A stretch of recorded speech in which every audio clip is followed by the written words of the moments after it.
Yo, what's happening everyone? Hope you're having a lovely day, a lovely evening, a lovely night, wherever you are. Hope life is treating you well. So let me set the stage before we get on with this Jet Fest. If you want to jump right into it, I have a timestamp below for you guys. So here's how this is gonna go down. There's gonna be two parts to this breakdown. Depending on when this video is uploaded, you might get one before the other. My initial review in theaters will be talked about in an upcoming Palworld stream. By that time, my friends already watched the finale, so I'll be down to geek out over what I liked about the finale and what I disliked about the finale. Or just geek out on in general. Either way, I'm hyped for it. This video, however, will be going over my rewatch on YouTube, where I appreciate how much work and dedication was put into the series. I'm warning you now, this video is going to be the opposite of what I normally do, or what you guys are familiar with on my channel. The themes I'm going to be talking about may get heavy since I'm going to be going over things both the audience and artists may relate to. I'll be going over why the series both fascinated me in both fiction and in real life. So if this video is not your type of vibe, don't worry about it, I understand. If you haven't seen that finale yet though, I suggest you get around to that. I'm going to be talking about every aspect I love about the movie, so beware of spoilers and all that. Also, side tangent, how the hell you content creators do it? As of currently, it's been at least a week or two since I started this, and I've already had to rewrite the script 4 times now, breaking night and everything.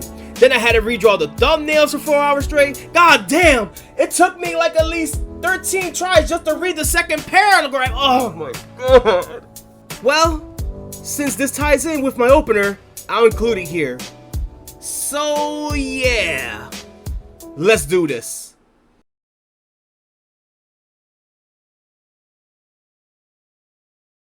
There's so many ways I wanted to approach this video. My first script involved me giving a full review of the movie. Everything that made the movie good, everything else that made me question it. While working on my other projects though, I came to a realization. All of my initial thoughts are going to be said on stream anyway, right? So the reasonable move is to go to more detail on this video, right? Turns out when I reread the script, I ended up not liking what was on the first draft. So, just like any other content creator or artist writing a story, I decided to scrap it. So I went to go write the second script. It was still a review that went into full detail about how I felt about the movie. Breaking down how much I love the characters, how the story could have gone in a different direction, or rather things I wish I could see more of, all while appreciating what we got in the end. It didn't sit well for me because now, just like how I'm reading you this script, all of the personality and excitement was gone. It didn't feel good enough. So once again, I scrapped all of that together, a second time. If I have to be honest, I started to grow frustrated. Not because of how much work I have to put in, but because of how much work I'm not putting enough. This always happens to me when I want to work on a passion project. First, I start to get a little too ambitious. Then, I start to get worried. After that, I start feeling guilty that I'm not getting enough done.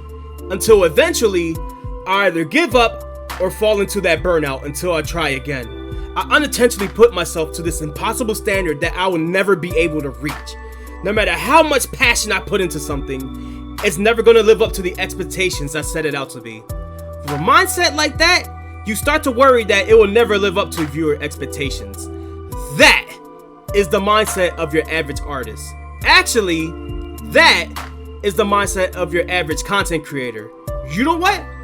That is someone trying to appeal to either someone else or a group of people. At some point, you start sinking deeper into this pressure until you feel like you're never good enough. It starts to create burnout. It makes you doubt yourself. It makes you forget why you're even doing this in the first place. Picture it like shackles you unintentionally place on yourself. You try struggling to break free, but you feel trapped in those barriers you didn't mean to set. I know, it shouldn't be that serious, let's be real. It's just a hobby or a dream at the end of the day. That's how it be though? At least in the space of creativity. For some reason, it still manages to eat at us until we feel drained. So when I went to go take a break, I remembered that the finale to the digital circus was about to have its YouTube premiere. While I was waiting, I started reminiscing on how much me and my niece were invested in the series. I started thinking about where the series had started to where it's at now. Then for some reason, I started thinking about the mindset behind the series creation. I'll get back to this later because that's very important to me. But during that time, something clicked with me. I finally figured out how I'm going to approach this video. Now I'm not coming to you as a fan, but through the lens of an artist. For now, let's just say that the time gap between watching this in theaters and watching this on YouTube played a major factor in all of this. In the movie theaters, you're excited. You're hanging out with your friends and family. You can't wait to talk about every aspect of a movie that's made for the big screen. To all of us, in that moment, it's just another memorable activity to enjoy with others. When you're rewatching it online though, it feels different. A lot of the time, it hits different.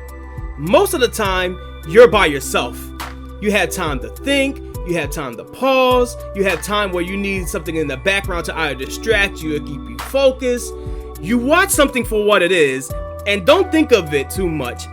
However, there's these rare cases where something hits and you want to look at things from a different angle. Maybe from a standpoint that feels unique only to you. I guess with all that being said, we can actually get on with the finale now. Sorry it took us this long to get here. Normally I'm a goofball when it comes to this type of stuff, but it's rare that I could get into this headspace and I get to talk about my thought process on creating stuff. More so, appreciating the art of others. If you happen to skip to this point, I say you just came just in time. We're about to get right into the finale and the strong suits of what we got in the end.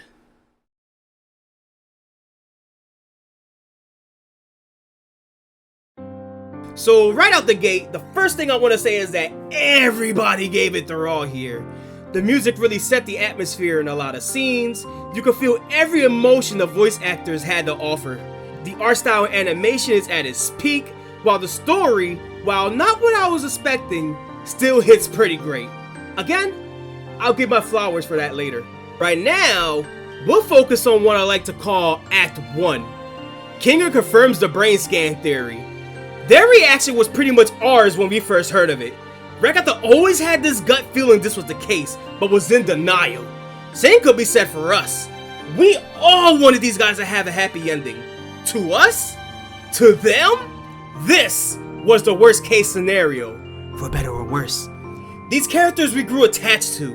These people we got to see go through a 9-episode journey, only to find out they're just brain scans in the computer, must have felt demoralizing.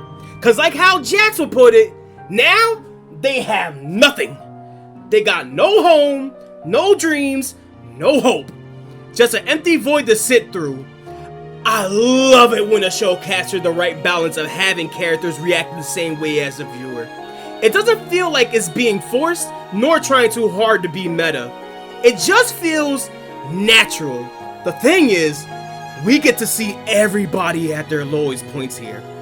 Ragatha is broken down and traumatized. Pomni is trying to keep herself together, but she can't do that when Zubo is staring down looking lifeless. This scene personally hit me, because when you see Gangle trying to comfort them while that arm just tugged with no response, how else are you supposed to feel about that? Then Gangle just gives up and cries? Oh! Another great thing about this scene and the series as a whole is that it doesn't need words to express itself.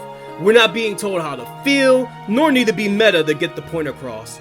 I appreciate when a series give us those moments where we could piece together and process what's happening. That type of storytelling is where Gooseworks excel at. Now I want to highlight how much I love Kinger in these past 2 episodes. He was already my favorite character out of the cast, but here, he becomes the GOAT throughout the series. He became one of my all-time Hall of Fame favorites.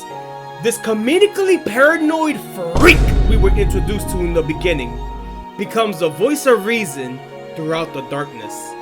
I love characters like that so much.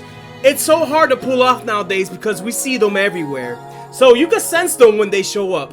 However, when it's done right, when that reveal hits so good, you'd be surprised or even shocked to learn who they really are.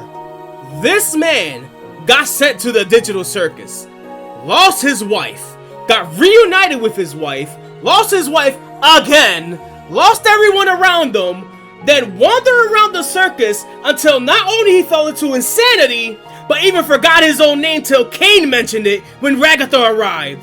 Jackson Ribbit has the Sympathy Award, but Kinger sits on the Empathy Throne.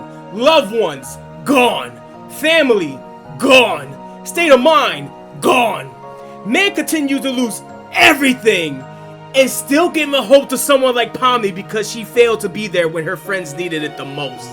This man is strong on a whole other level I aspire to be. That's why he's my king. Now let's get into Act 2. Conclusion to the Jaxtraction arc. This is really where I wanted to see the finale through a different lens. At first, I wasn't completely satisfied with how things played out.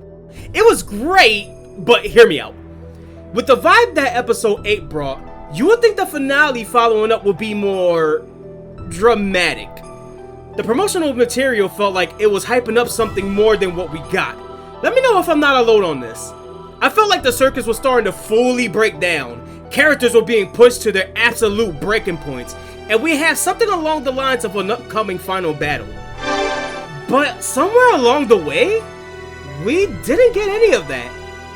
In a weird sense, it didn't need to either. Honestly, this is why I believe it was important for me to go watch the YouTube premiere. Enough time has passed since the theatrical release that I already know what to expect. But at the same time, fully process where Goosework wanted this finale to land. Personally, it hits a lot harder that I could watch this with an open mind rather than a hype atmosphere. After all, the amazing digital circus started out as this wacky spectacular series where you go through not just one journey, but 8 of them. I'll go into more detail about that after this finale segment. Over time, we get to meet these characters, grow attached to them when things got rough. So when episode 8 finally killed off Kane, that whimsy, those upbeat moments that we were accustomed to since the beginning, dies. Jax forgot to mention something before he got distracted. It's not the fact that they have nothing. Nah, this is far worse than that. After what they learn, they have to deal with the fact that they are nothing. It hurts to say since we're attached to these characters, but that's the truth being told here. We're not watching them staring at nothing. We're watching them stare into the face of reality. Once that sets in, you slowly start to see what I'm talking about. Though, as long as there's hope with these characters, as long as they're willing to fight for that dream, there's always going to be a light at the end of the tunnel. So, Pomni does just that. She became a Keyblade user and dove straight into Jax's heart. Jokes aside, I thought it was really cool how we got every aspect of Jax here. We got to learn about the barriers that form his facade behind each door. I got a good spook with Psycho Jax choking out Pomni. I also got a good laugh with Maid and Wacky Jax. And apparently this weird love-hate triangle between him, Tangle, and Zubo. No. I'm not theory crafting in this video. There will be none of that here. I just found it funny is all. And you know what?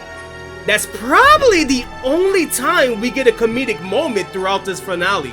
You wanna know what's crazy about all that? After all we went through so far, the finale went to us and gone, "Hey champ, how you doing? Did you like the ride we put you through so far? Did you have fun when we were giggling at the Jax Cafe? That's nice." Then it proceeds to hit us with an emotional tsunami, because now we get to talk about Jax, because the type of hell he gave to the cast was straight up evil. This man that I love is your glorious king? This man fumbled back so hard, he's questioning his sexuality. Don't start with Ribbit. I mean, come on. She was literally right there. Cosmo may have ruined the moment, but it shouldn't have been that bad. These two probably shared one of the most deepest moments I've seen throughout the entire series. Just for Jax to treat her like she doesn't exist. Then proceeds to tell her she's the manipulator? And because of Jax twisting the narrative like it's a game of Twister, Ribbit actually extracts later on. sweet baby Jesus. Someone need to give this frog a hug, man. Then it only get worse from here. He fumbles the bag with Ragatha because he made her swear to never speak to him about Ribbit again. Then proceeds to shove her aside like the ragdoll she is. Oh dear lord. Not even Kaufmo was safe from being fumbled. Like, they were cool at first, but after Ribbit, they don't even rock with each other like that anymore. Still, Kaufmo, being the bro that he is, thinks he found a way to leave the circus and decided to tell Jax. You wanna know Jax's famous last words to this guy was? Have fun being crazy. What? Nah, man, as much as I love this rabbit, this man deserved to be broken down both physically and mentally. Just to play it safe, beat this man ass with both martial arts and a genjutsu for what he been doing to Gango. She just popped up in the circus. She didn't even have enough time to process what was going on, and Jax was already tormenting her from the rip. All because he didn't want to go through the pain of losing more friends by his own.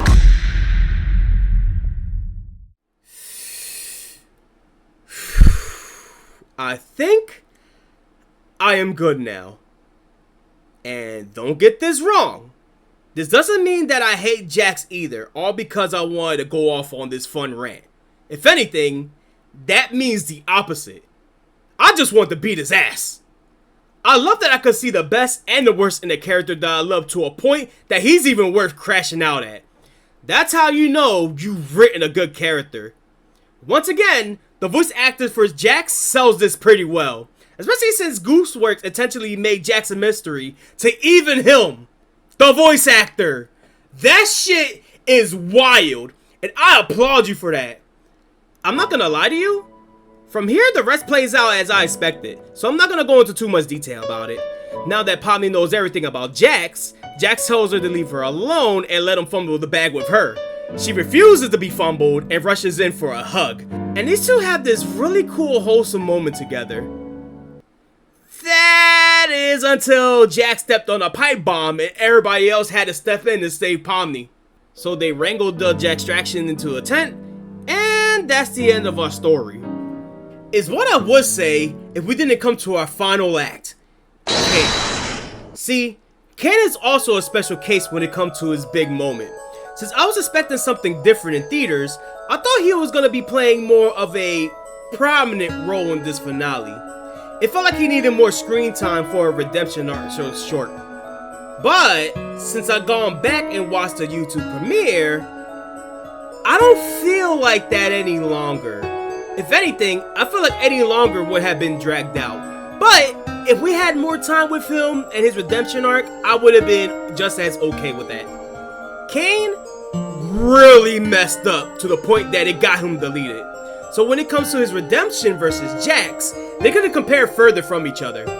Cain wanted to understand humanity, but couldn't understand the complexity behind them. Everyone in the circus changes as the episode goes by, right? But Cain stood the same from the very start to the moment he got deleted, which gets you thinking, why? Cain is an AI just like the rest of them. Shouldn't he adapt just as quickly as the brain scans? I mean, let's call it for what it is. A brain scan is just basically AI with just extra steps. So if I gotta be honest, yes, to a degree. I'm no programmer or anything like that. You would figure an AI of Cain's level would adapt just as fast in any given situation. But he didn't. That's because he couldn't. For one key reason. Purpose.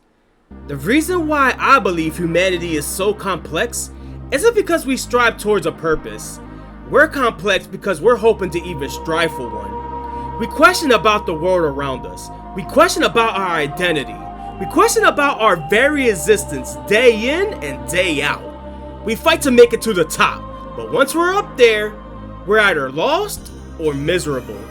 Each level we make it towards the top, we're either supportive or dismissive towards each other. It's such an impossible concept to grab even for humanity itself. Cain, on the other hand, was given a task. Keep your visitors happy. Even as an AI, he was created with the same set of standards and expectations humanity had to face.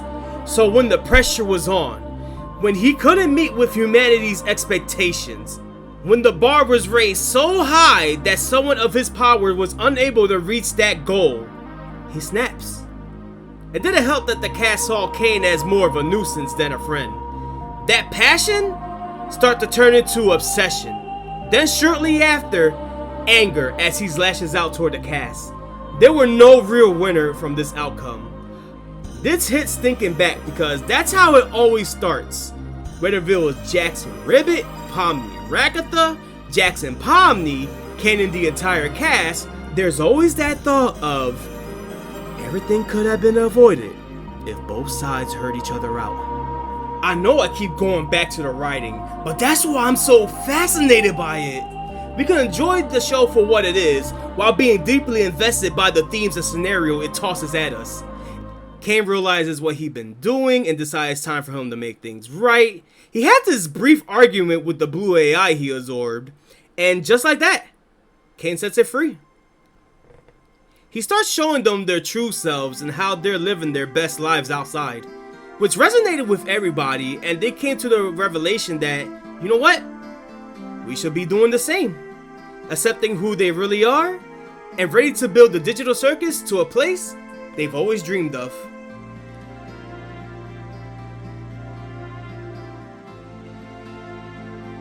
So here we are, 9 episodes in, and we made it to an end of an era. It's funny looking back at Glitch from where it started to where it's at now. Actually, a lot could be said about the other stuff I mentioned throughout this video too. I remember watching a fair amount of SMG4 before he branched out to Glitch Productions. Then I remember the Glitch days when Meta Runner and Sunset Paradise ran so that Murder Drones and Digital Circus could sprint. Gotta be real?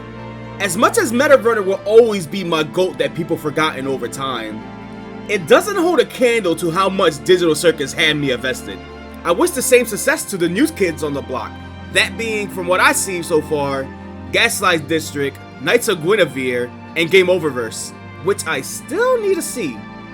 Though, I hope they learn from the amazing Digital Circus and be just as careful. So what I thought about the finale? I may have my issues with it, but it made sure it gave everything it could to make it a satisfying ending. Or at most, satisfying enough.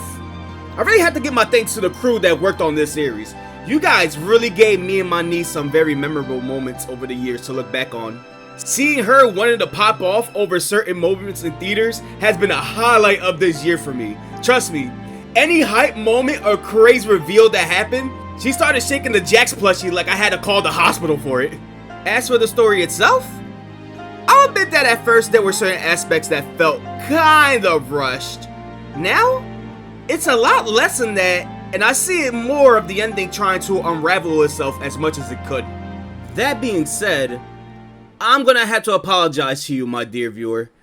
I did say that I would express my love for how much passion went into creating this series. I sort of did that when we talked about the movie, and of course I'll be happy to get my full discussion with my friends in a later stream. Despite that, I feel like I just followed a roadmap that felt too easy for me. Like, I'm not gonna hold ya, I'm not gonna fold ya. Anybody could do what I just did and excel at it 10 times as better. So what makes this video stand out? Let's be real here for a second. This is now my 4th revision of the script, and I somehow still feel this way. Like, here I go again, putting impossible standards for my ambition again. It's funny how being an artist works, right? Though, you can't help to wonder, what's it like when you finally reach the top? Look, I know, hear me out for a second, I know.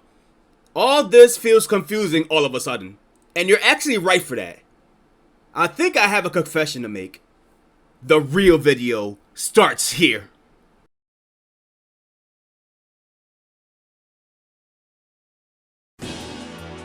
Whether you just got here or happen to skip here, let's bring everybody up to speed for a second. We just covered the main points on why I love the storytelling of the amazing Digital Circus.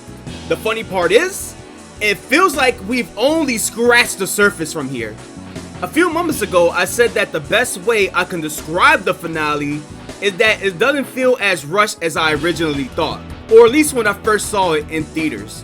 When I first saw it in theaters, I was expecting chaos, when we already got that actually in episode 8. Here, it was the opposite. It was more emotionally somber as everybody came face to face with the reality of the situation. With that, it felt like it tried to unravel itself as much as it can. What do I mean by this?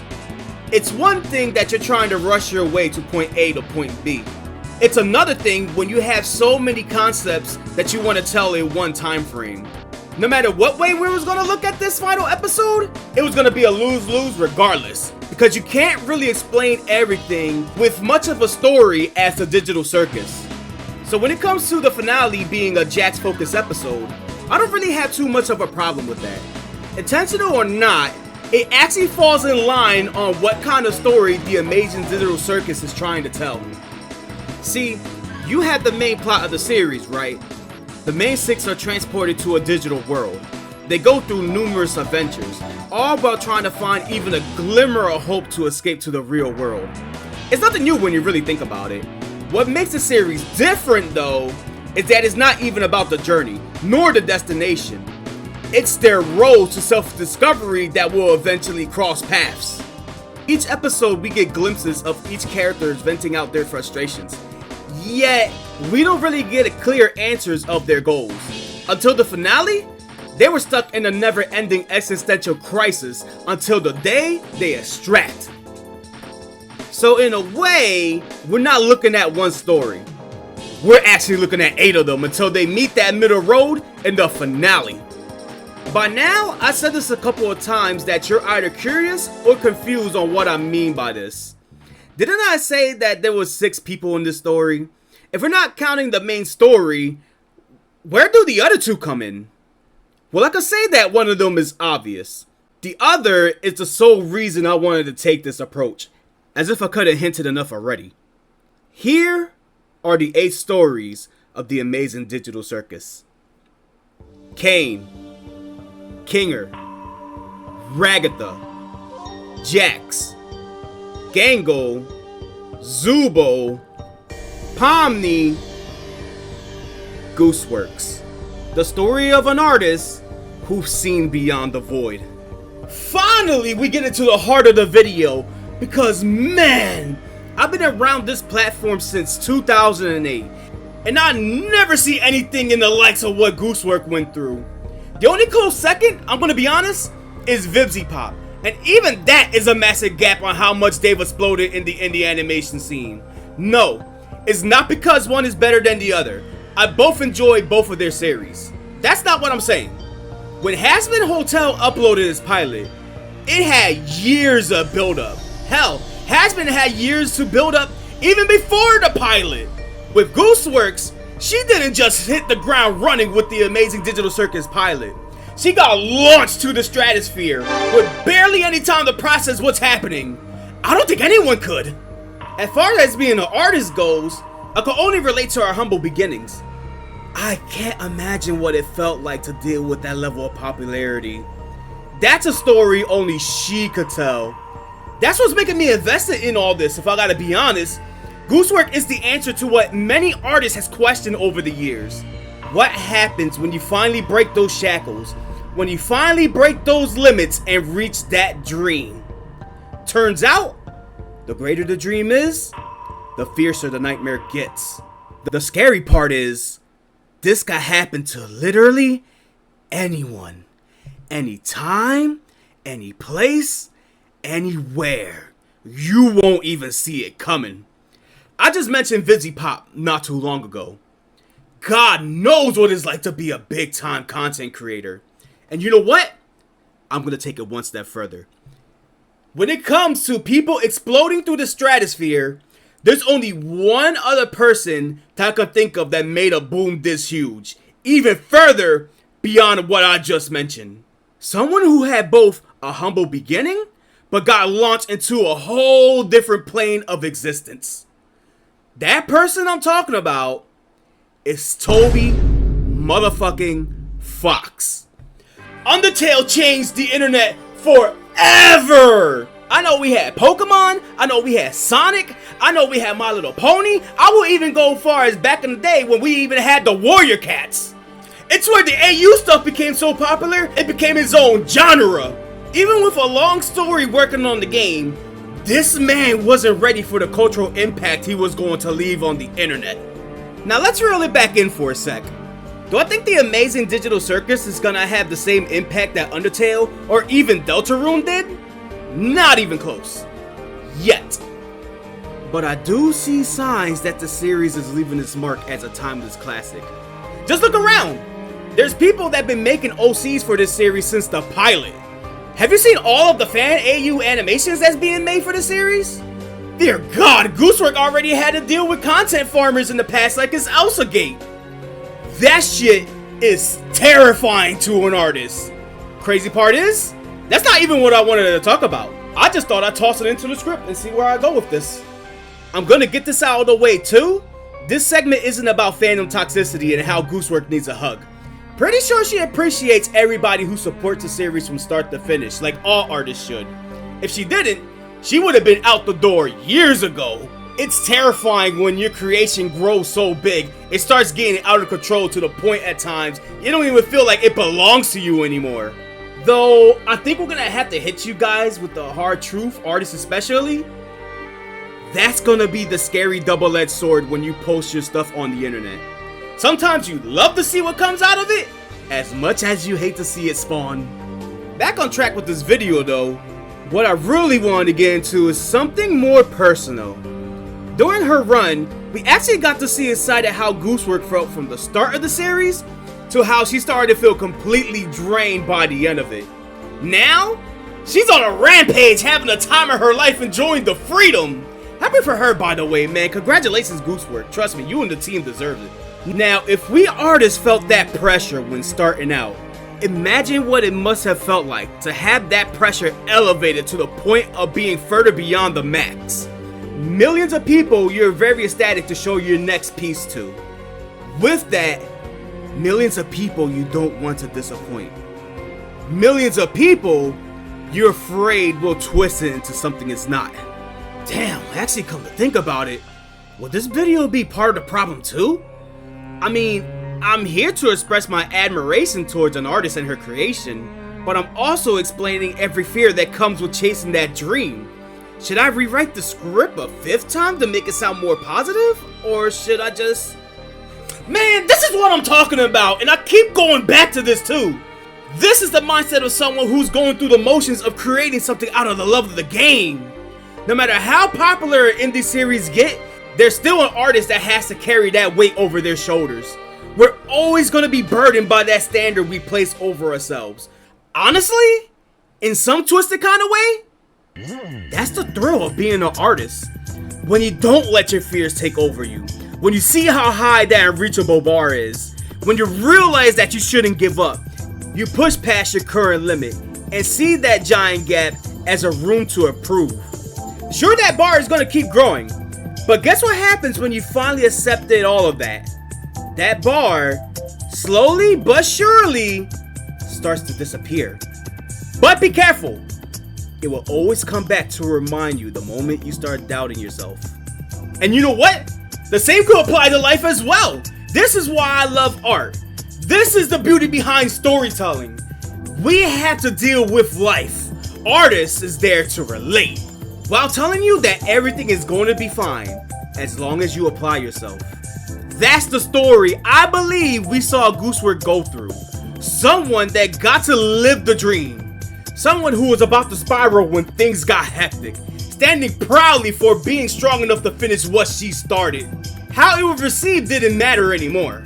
The only thing that mattered was breaking the final shackles that was placed on her mentality. Now, she's truly free. We artists are really quirky, I'm not gonna lie, but that's what makes us unique. That's how our favorite pieces of media is made after all. All of those inspiring ideas came from one mind that wants to tell a story. It's not a mindset I like getting into if I gotta be honest, because, you know, reality. Plus, I'm well aware I'm sounding bonkers right now, but I understand it. This type of video works here and only here because it feels like a unique case in the indie animation scene. Stories like these hit home for a lot of people. With that, I wanted to follow this up with one last harsh truth bomb. Most artists never get to see the day their story fully gets told. There's higher chances of either quitting or dying than finishing a full story. I know that sounds over the top, but it's true! So when I see a hell of a boss, when I see a digital circus, when I see the next big three in glitch production going up on the grand stage, giving it everything they got, when I see a lackadaisy going from a web series to an animated hit, I may not be on board with every decision of their stories. I may not even rock with the series in general, but hell, they have my respect on how far they're willing to put their blood, sweat, and tears into their passion. To them, I only wish them the best and hope they learn from Gooseworks' experience. Once again, her story can hit you at any point in time, and you're not going to see it coming. When that time comes, if that time comes, you're just going to have to give it everything you got and hope for the best. And that's it. We're at the end of the video. For real this time. It's crazy because I like to do more stuff like this in the future. The problem? It feels like one of those once-in-a-lifetime cases for me. After this, it's gonna be back to our usually scheduled programming and shenanigans. So hope you enjoyed the video, because I don't think I'll be able to make something like this again. And once again, thanks for creating such a banger of a series, Goose. Now here's your Sakurai award for go take a goddamn vacation already. Wait, Jax is supposed to be trained this entire time if he didn't fumble the bag with... What do you mean this shit palm me a ribbit? What the What did Vessa just sent me? What is this? No, we will not let you die, Goose. Your legacy will live on next to my niece macaroni art that she made when she was 7. See, there is a happy ending to this after all. Well, hats off to you guys who stood through the entire video. Whether you rock with me or not after this, don't worry about it. Me knowing that this video was worth the time, or even worth giving a chance, is enough for me. Hopefully I was entertaining or engaging enough for y'all guys. Guess the only thing left for me to say is, stay beautiful, stay sexy, and I'll catch you guys in the next video. Piazza's out.